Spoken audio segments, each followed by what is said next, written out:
You ask Tiger to solve. This deals with linear equations with one unknown. The final result is b equals -3. Let's solve it step by step. Group all constants on the right side of the equation. Add 11 to both sides.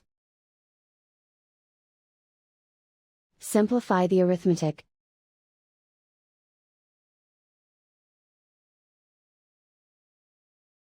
Isolate the b. Divide both sides by 12.